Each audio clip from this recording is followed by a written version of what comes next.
I'm so pleased to be here with Nicholas Carr, whose work I've been following for a while. And as I was mentioning earlier, not to sound like a groupie, when people ask me, which book, for advice on the kind of book that they should be reading for a really pertinent, compelling introduction to the impact of technological systems, I always orient them. I always send them back to Nick Carr's, magnificent 2010 The Shallows, in which he was perhaps one of the few people to go into the detail of how these new neural nets, these new systems, were actually rewiring our brains, and the huge civilizational impacts this was having on our ability to think, on our ability to memorize, and on our ability to basically have a cultural baggage and to pass it on. So I'm really, really, really pleased,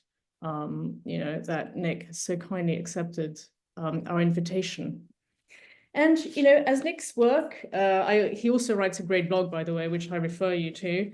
As Nick's work tends to be original, we have this new book by him, Superbloom, How Technologies of Connection Tear Us Apart, in which Nick spends quite a bit of time, especially in the first part, taking the long view and taking us on a little historical detour, as he likes to do. And I was wondering, Nick, what was your inspiration for writing the book, and why do you think that historical detour was necessary? And in what respect do they tell us whether the debates we're having today are new or not? Yeah, and thank you, Audrey. It's my pleasure to be here, and thanks to the philosopher as well. So when I went back in 2010, when I wrote The Shallows, I looked specifically at how the technology was reshaping the way our minds work, the way we think, the way we perceive things. And I was aware that there was a big topic that I didn't cover, which is how the internet and now social media, smartphones, and everything else influence our social lives, social relationships, society in general. And the reason I didn't get into that is because it felt too soon. There wasn't, social media was still new, apps were still new, smartphones were still new. There wasn't a lot of research about the effects of the social effects of the technology, and what research was out there was kind of contradictory. It didn't give a clear view. So in the back of my mind, I wanted to write more of a sociological book that looked at how social media in particular, but the digital technology in general, is shaping society. And in doing that, it became pretty clear that what's happened in the last 20 years or so with the internet and digital media didn't come out of nowhere.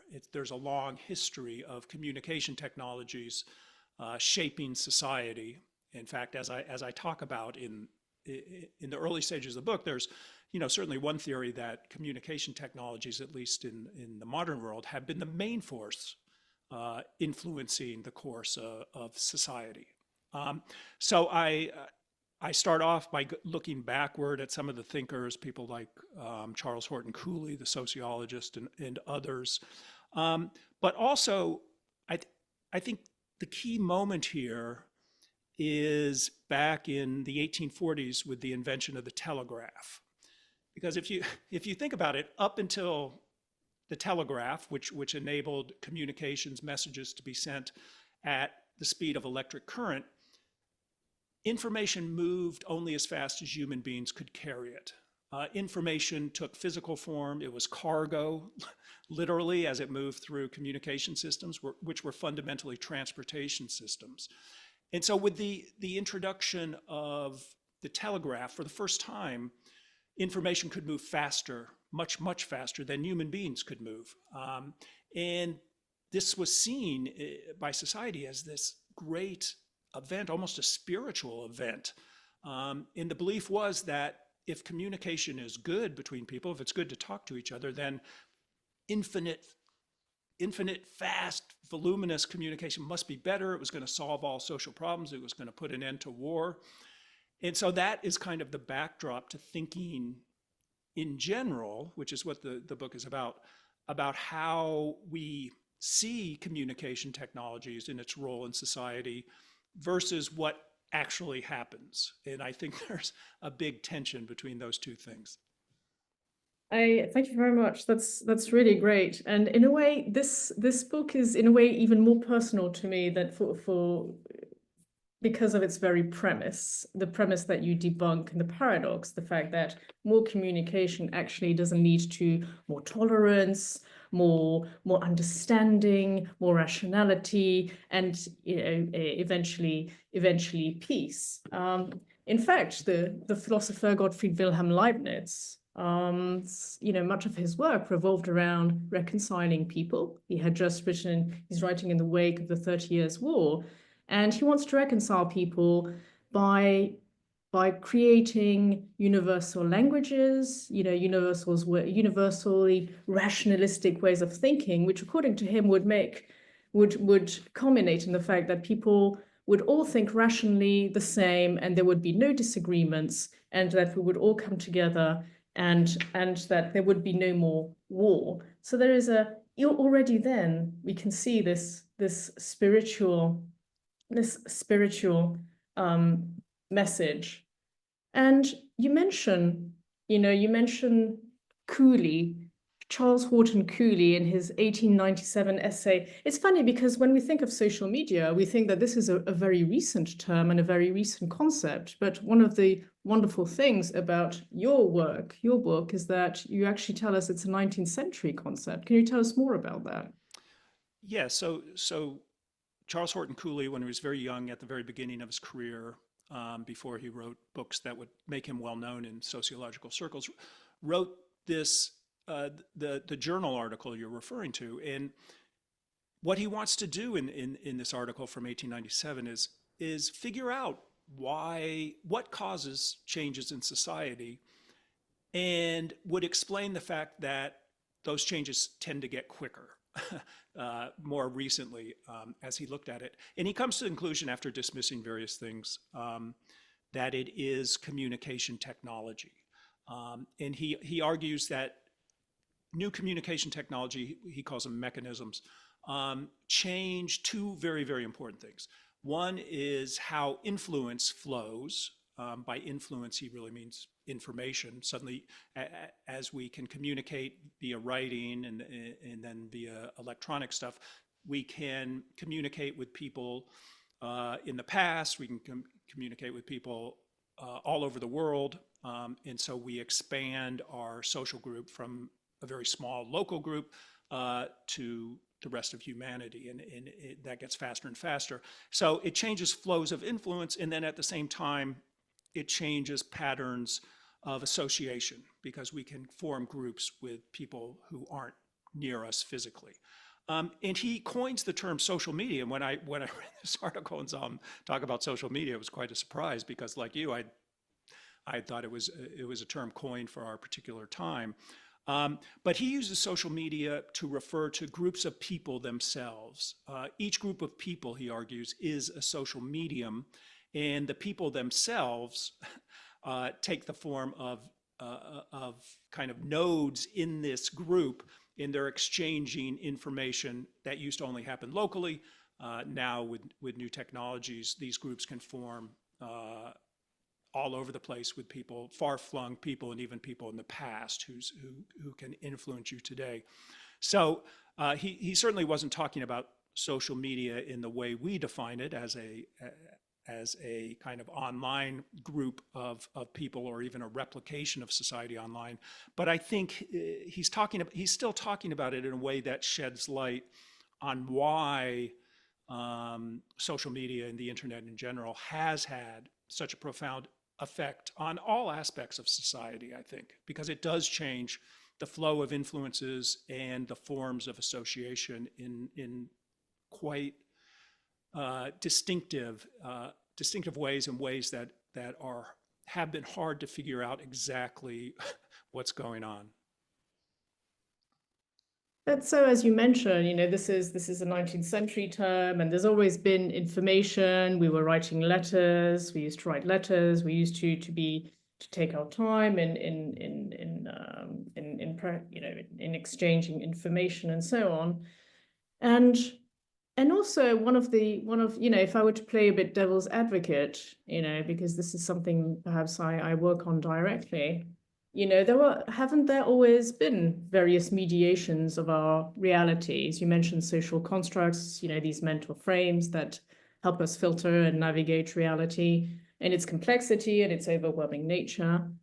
And perhaps the delusion that we have in having, that perhaps we have access to the world directly without buffer. You quote the term buffer, which is in a way quite Blumenbergian, that against the absolutism of reality. And in a way, what's different now? What is the break now? What has really fundamentally changed?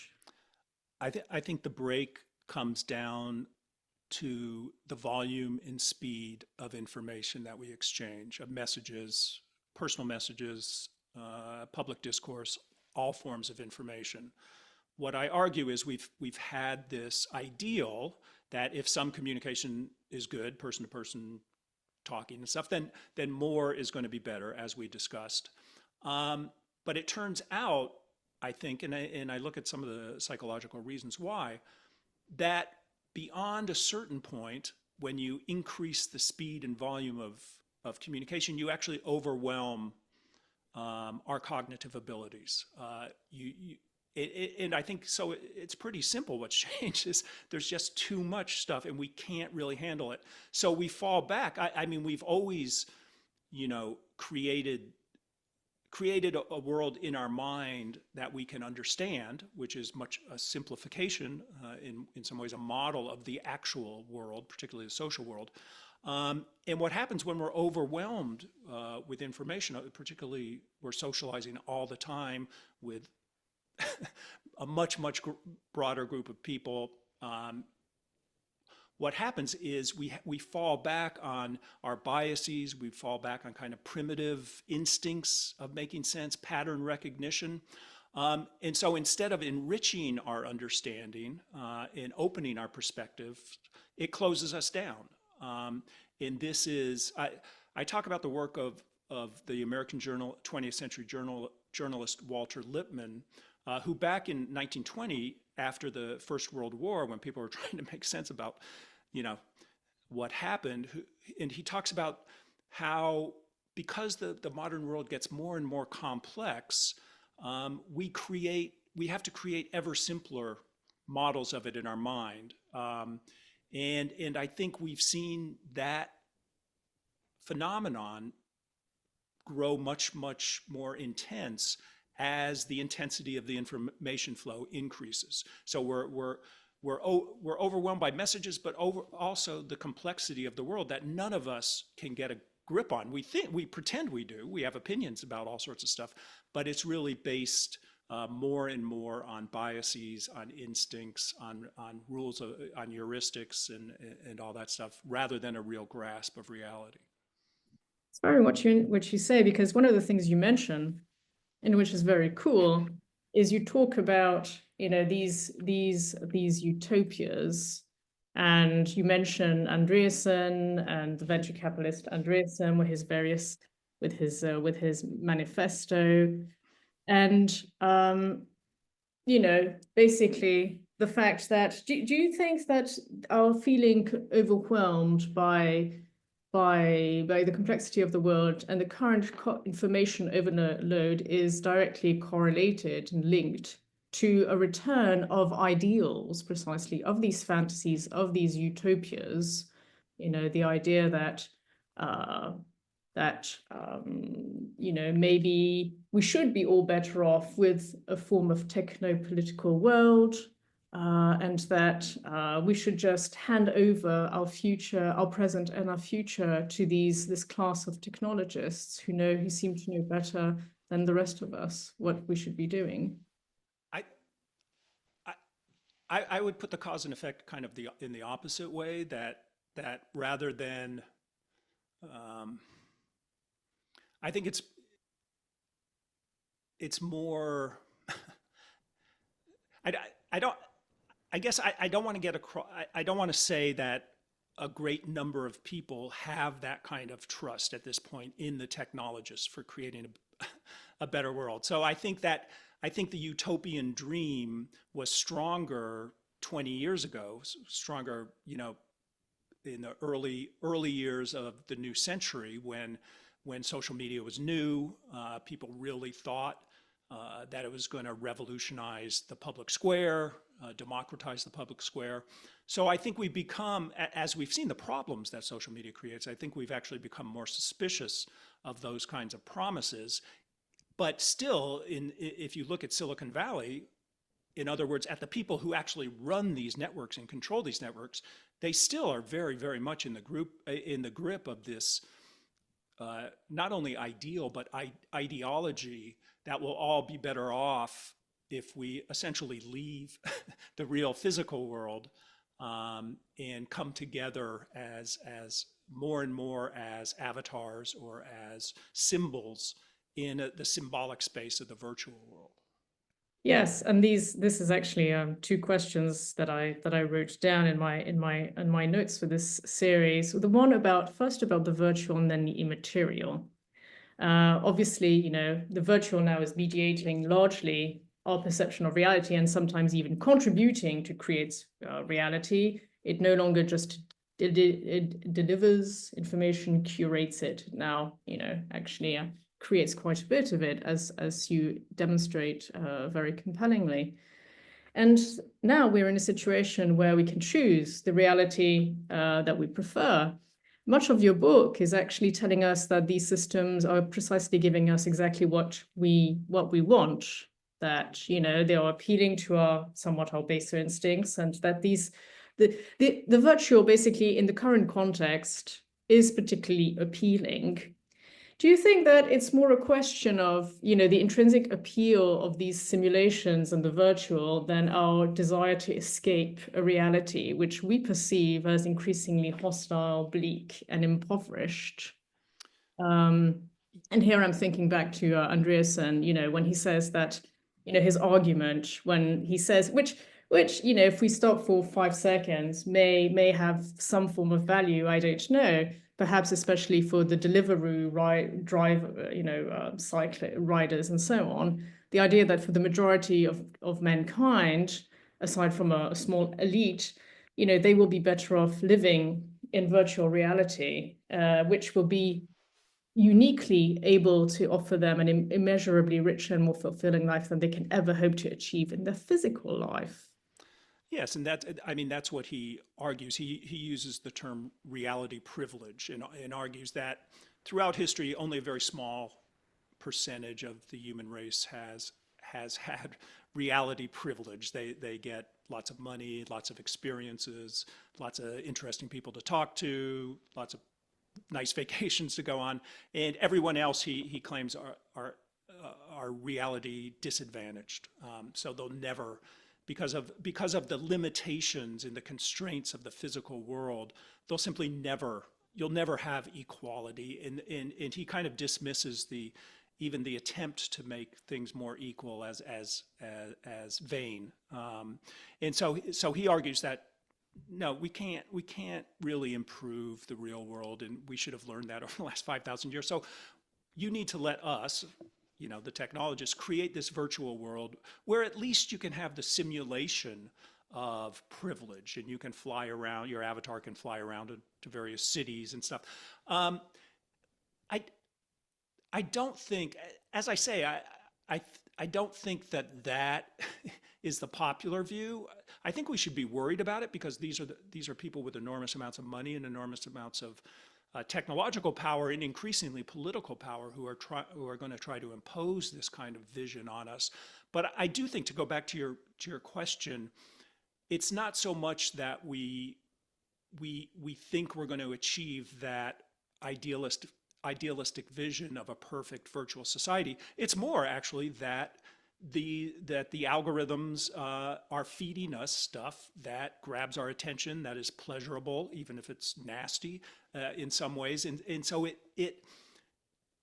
even when we know that there would be better ways to spend our time, the stuff we get when we're looking at our phone or looking at a computer is so compelling and engineered to be compelling, that it just keeps its hold on us, to the point where I think we often, you know, the richness of our lives drains away. So in some ways, even as they talk about reality privilege and stuff, they've given us tools that makes reality for many people less interesting, even though it's very hard to break away from it. Yes, no, yeah, that's an additional perspective, to consider. But there's a something that really is a bit the culminating point of your book is the question of materiality and immaterialism, which actually, I mentioned Leibniz, and we're going to go back to the early modern period, because that was a big point of the early modern period in early modern philosophy, the idea that we celebrate immaterialism as superior to materialism. Descartes, the famous Cartesian separation of the soul and the body, that we should be rid of this friction of the sweaty, dirty body of the material realm, and that abstract forms, representations, symbols, as you mentioned, are superior. And so one of my other questions is, have we returned to some kind of Platonic age? Do we think that the celebration of immaterialism, the current one, is a latest iteration and a return of a kind of philosophy or metaphysical tradition with visions for mankind, society, and the future that won't disclose themselves as such? And this touches a bit on whether, is there a natural association between immaterialism and certain kinds of political and societal vision? Well, I think paradoxically, one much more recent philosopher that I draw on is Jean Baudrillard, who argues, and I think this is very relevant, that there is a fundamental paradox here, because we think of, as you said, there's this philosophical tradition that thinks of the immaterial world of thought and symbol as being a higher, kind of almost transcendent reality compared to the grubby physical world. What Baudrillard argues is that actually, as this virtual or immaterial world is presented to us through media, through modern media, we come to live in this world of spectacle that actually steals from us the possibility of transcendence. His critique of what he calls hyperreality isn't that, oh, the real world is better than the immaterial world. It's that we've created this virtual world for ourselves of constant constant distraction, constant chasing after emotional whatever baubles. Yeah. And so actually it's taken away from us the actual possibility of transcendence, of getting to a higher level. It actually has exactly the opposite effect in a way of pushing us down almost below the material. No, yes, no, I mentioned, and I actually wrote that down because I thought it was a superb passage. When you're talking about, how it taps in our seeking impulse, which also can be, all of this can, is a part of tradition that can be traced back to Francis Bacon, for example, and our need to be fed novel information and excitement, which plunges us in a constant flow of the now. You write beautifully, freed from our material surroundings, liberated from the constraints of space and time, we no longer feel a need or even have the opportunity to go beyond the flux of the now. We enter the ecstasy of communication, as Baudrillard describes it, where there is no longer any transcendence or depth, but only the immanent surface of operations unfolding the smooth and functional surface of communication. And so this is perhaps where we start turning to, the remedies, the solutions. And, what I wrote here is, should we impose certain mental frames on ourselves? Because, and what kind of limits could we impose on the seeking impulse? Should we return to the to the taming of the passions, because this is not this isn't a novel problem. Leibniz thought that we should be doing mathematical exercises just to tame ourselves, just to keep ourselves in check. And yes, so what are some of the solutions? Because what are some of the solutions that you suggest? Well, I have a bit of problem with solutions, but I will say that, you know, the it, in some ways, the seeking impulse, which some cognitive psychologists say is our deepest instinct, and it's something we share with all other animals, or at least all other mammals. You want to know everything that's going on around you because it gives you clues to survival, and so we're very much wired to want to know if there's something out there, new information, we want to know about it. And so we've created this virtual environment where there's no end of new information. So we spend all day seeking new stuff, new information. And I do think if kind of civilization, by creating a new physical environment that wasn't as threatening as the kind of pre-civilized world, kind of allowed us to dampen our seeking instinct, and I think that freed us to scientific inquiry, artistic expression, philosophical inquiry, and in a way the virtual world returns us to nonstop seeking, and so takes away from us the opportunity and the time to engage in these more interesting pursuits. So, I mean, one thing when we think about how to get a handle on this, one thing I argue is, and this is certainly true in the United States, that we see all these problems that are coming out of social media, personal problems, social problems, and we immediately want to blame the companies, and the people like Mark Andreessen and Mark Zuckerberg who run these companies. And I certainly think there's plenty of blame to go on the companies, but I think ultimately we need to realize that what these algorithms are very good at doing is reading our desires and then fulfilling them. And we have to first acknowledge our own complicity in the problem. And what that calls for is to say, when I choose to be online, when I choose to look at my phone, when I choose to sign into social media, is that a good choice? And we've kind of taken it for granted that, the technology itself or the companies can make our choices for us. Their algorithms are determining what we pay attention to moment, rather than our own minds making that decision. So I think the first step is to realize our own complicity, which leads to, a fundamental philosophical or ethical question. Are the things that I'm choosing to do, or that are being chosen for me, are they worthy of choosing, of the choosing? And as soon as we ask that, I think suddenly a lot of the appeal of the virtual world falls away, because I think for most of us, if we do grapple with the question of, is this the best way to spend my time, it's very hard to say yes. So we've been drawn into this world of constant stimulation, and I think if we start at least at a personal level, and there's a whole social level that is even more complicated to deal with this, but at a personal level, if we just ask ourselves, is this really the way we want to live? I think right at that moment we call into question our habits.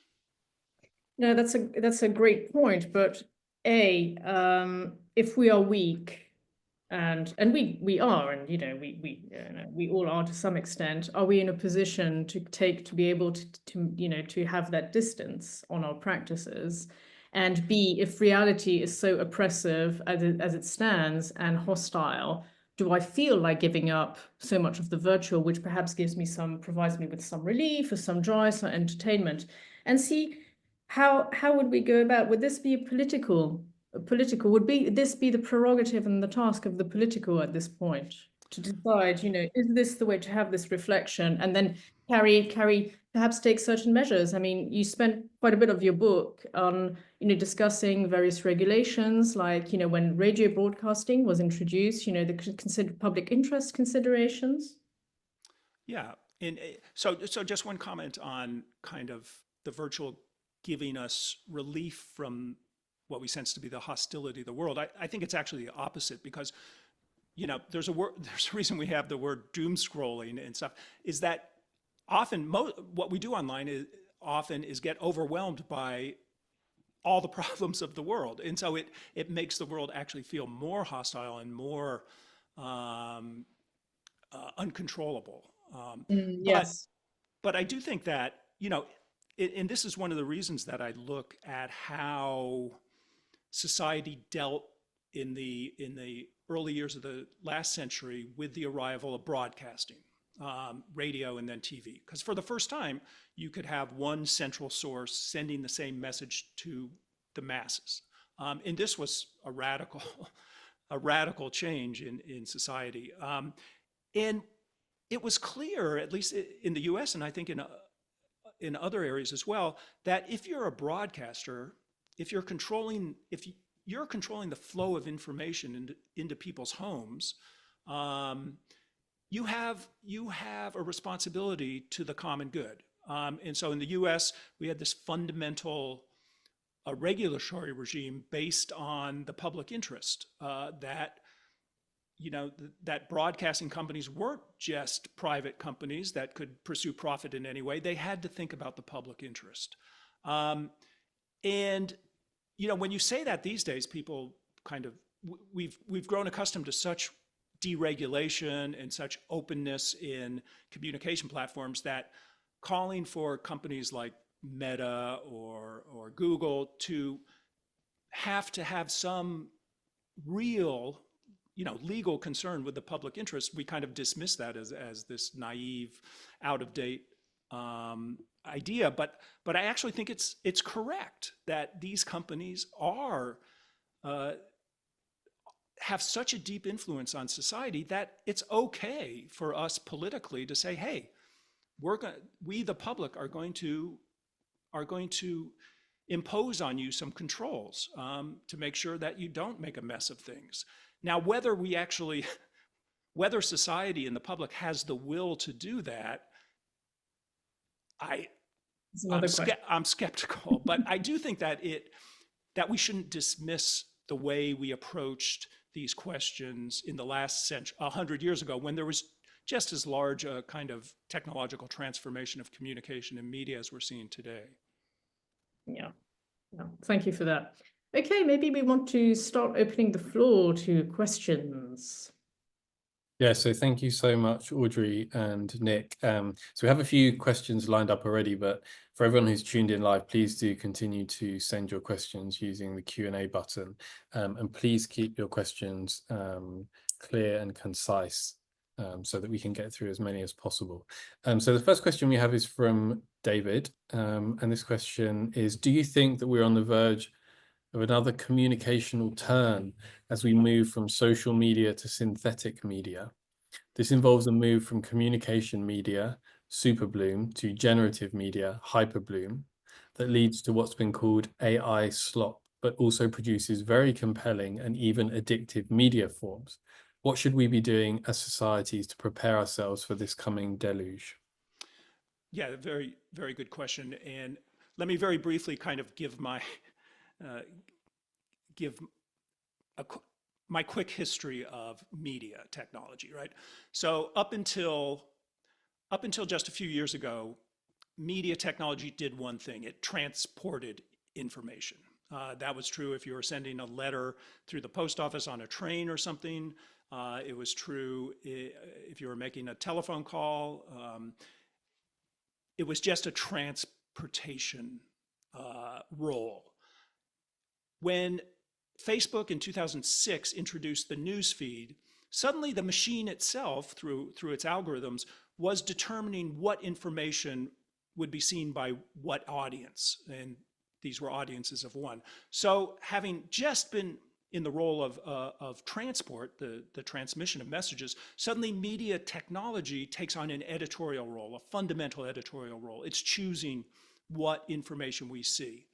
But there was something that was still purely a human prerogative, and that was the creation of the information itself, human expression.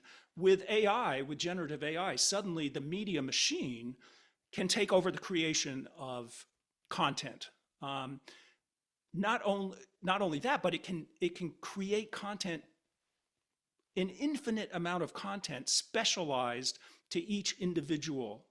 And so this is suddenly kind of the media machine, and the companies that run the media machine, they're not only transmitting information, but they're creating the content and they're taking on the editorial function. So this is a radical change, and I don't think we know how it's going to play out, but I think David, if I'm remembering his name right, is absolutely right that suddenly the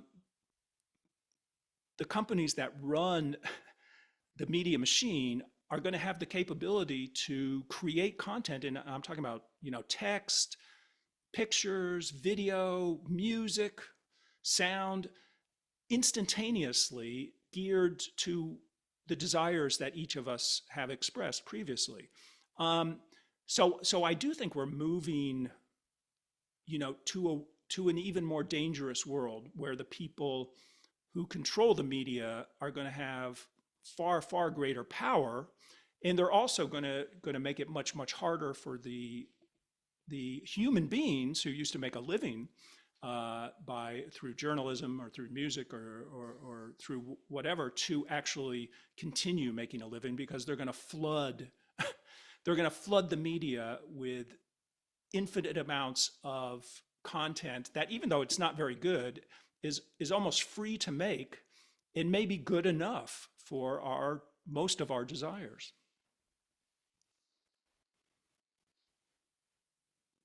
So we have a question from Bill. Where does the problem of capitalism enter the equation? Well, the issue of capitalism is, of course, as with most of the workings of society, is kind of shot through the whole, what I've been talking about, in that, these are profit-making companies that are developing the technology, that are writing the algorithms, and it's whether or not the market should have such control over media as it does, in particular in the United States. It's different in elsewhere, is a good question. I have to say it's beyond the scope of my book. So, but one thing is that not only is all of this playing out in a capitalist system, but the very logic of capitalism infuses our understanding of information and communication, because one of the fundamental metaphors that have determined how all this plays out is the idea of a marketplace of ideas, which has been around for centuries and is very much built on, an industrial metaphor, industrial capitalist metaphor, that, if we have free markets for goods, and that ensures that the best goods at the lowest prices are given to the public, then we can have the same kind of marketplace of ideas where free competition among different people with different ideas leads to a winnowing out of the garbage, and we all get the best stuff. And I think what we've seen in recent years, in particular with social media, is that there was something fundamentally flawed about this idea of a marketplace of ideas leading to only the best ideas getting through to the public. It actually seems to work in almost the opposite way. Yeah, so the next question is from Tom, and Audrey, please do chime in as well with any thoughts in response to these questions. So this question is, there are Facebook groups devoted to literature and non-fiction books. Sometimes after reading a book I enjoyed, I will post a mini review of the book to bring it to a wider audience. Often there will be likes and loves and comments. Not everybody likes the book, from readers around the world, Europe, Asia, Australia. It's quite satisfying to see one's comments resonating around the world and stimulating this engagement. Is this a bad thing? No.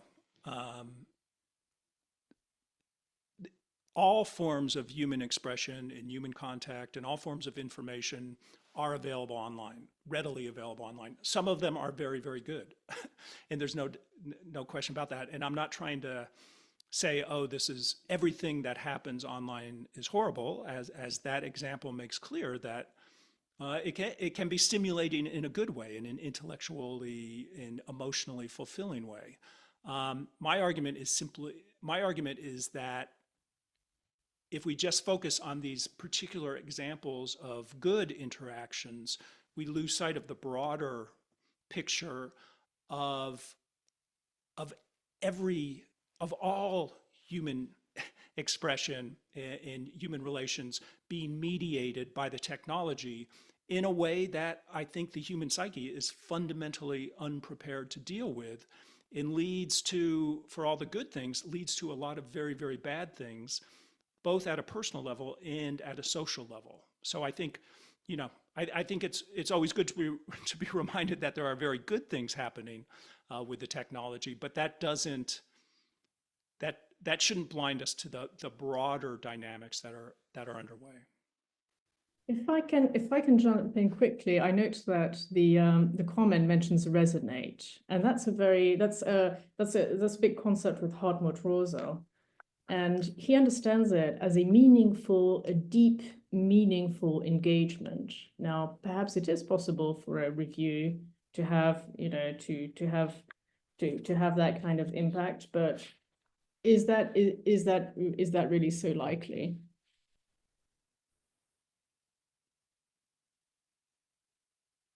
So the next question is from Ozge, who says, do you think that as people curate themselves on social media, this new media is feeding their curation desire? Yes, if I'm interpreting the question correctly, one section of the book deals with the formation of the self and how that changes. And I think I don't want to get too deep into this because it covers a lot of ground, but in the physical world, in the quote unquote real world, our social lives are bounded by time and space. So we go out and we meet some people somewhere at a particular time in a particular place. We read each other. We come to understand ourselves by seeing how people react to us, and we change our aspect and stuff to make sure that we fit in, and then we go away from that particular place where there's this social event going on, and maybe we're by ourselves for a while, and we can think back to what just happened. We can think about our own thoughts. We're not socializing, and then we go to another place with a different group of people, and we go through the same process. And I think that in some ways, I think that's how human beings evolved to socialize, that these very constrained episodes of communication, of socializing, help us form a personality and a self that fits into society in all its complexity. As soon as you move to socializing in the virtual world, all the temporal and physical, the spatio-temporal boundaries all disappear. And suddenly we have to deal with socializing with all sorts of people at the same time, constantly shifting our attention, monitoring messages, and we're not getting the physical cues, the gestures, the body language and stuff, which are so important to kind of interpreting how people are responding to us. And so more and more, we have to interpret people's response to us through explicit symbolic measures, likes, the speed with which somebody replies, the emoji they use. And I would argue that's really kind of a form of market research that we're using to gauge how our performance, because more and more we're kind of curating ourselves as pieces of content online, and then getting back the market response through market research, and then you know, optimizing ourselves to get the best possible responses. And at the same time, there's no solitude, because you can socialize all the time. You don't have those kind of breaks in your social life that used to be inevitable. And I think as a result, I would argue that ultimately, I think just as I previously argued that we become shallower thinkers when we gather information online, I think we become shallower people in a sense, because we are more and more, we sense ourselves as symbolic content that we're broadcasting to a symbolic audience. Yeah, something we didn't discuss is the crisis of self-presentation, and possibly even, you know, the very sense of self. It's a big topic.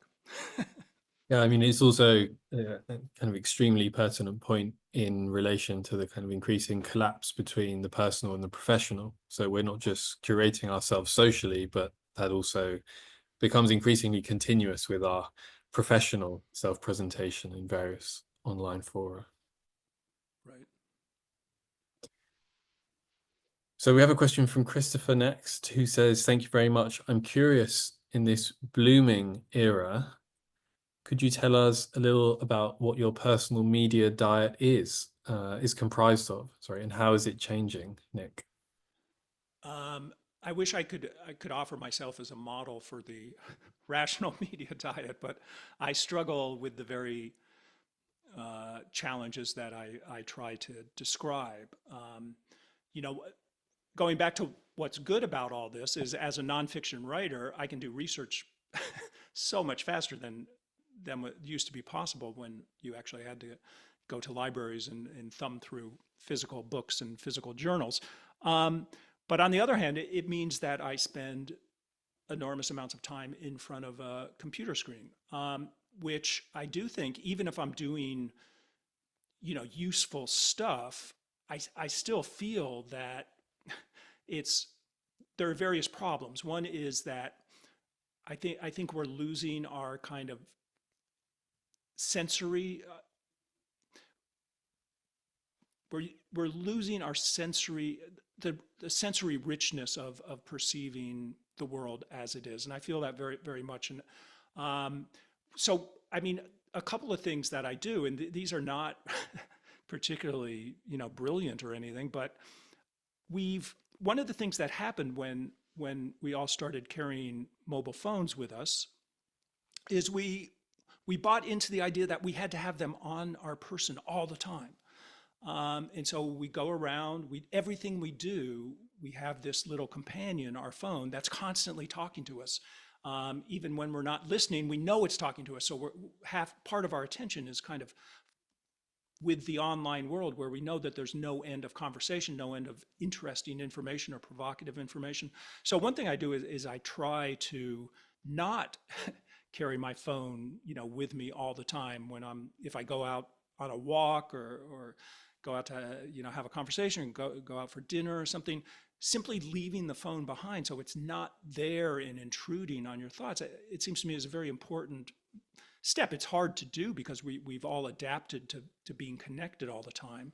And the other thing I do is I've never, and this goes back to when I wrote The Shallows, it seemed clear to me that online reading was, first of all, more difficult and also less rewarding than actually reading a physical book or a physical magazine. And I think the haptics,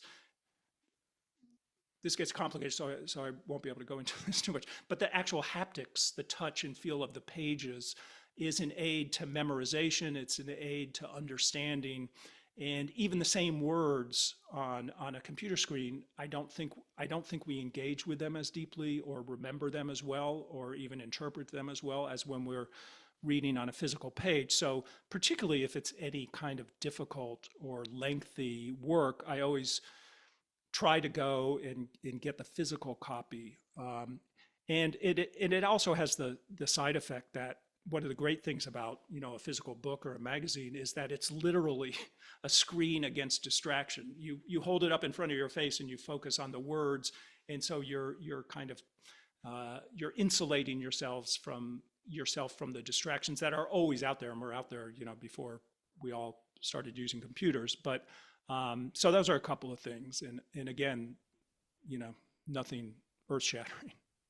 If I can quickly jump in, scientific studies confirm that students who take notes with a pen and paper do better, learn more efficiently than students who type with their computers and laptops.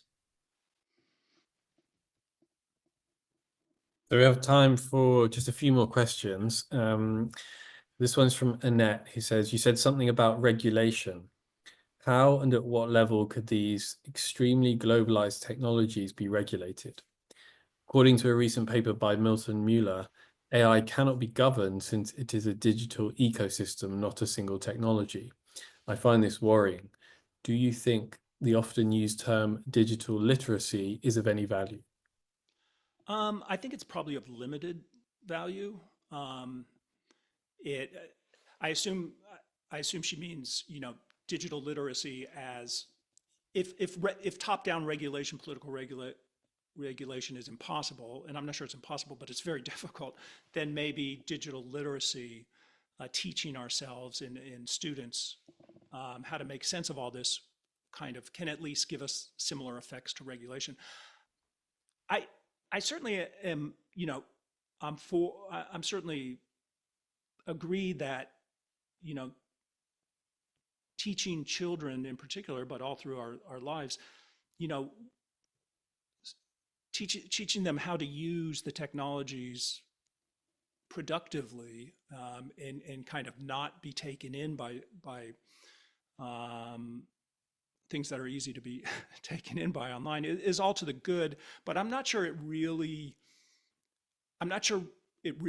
will change people's behavior or change the bigger effects of the technology, even if we become digitally literate. And honestly, I'm not even sure what that means, but I think there's a disconnect between taking the concept of literacy in terms of reading, and applying it to other things, images, video, and stuff. So I'm not sure how. I think it's important and useful. I'm not sure it really gets down to to kind of dealing with the problems we're seeing.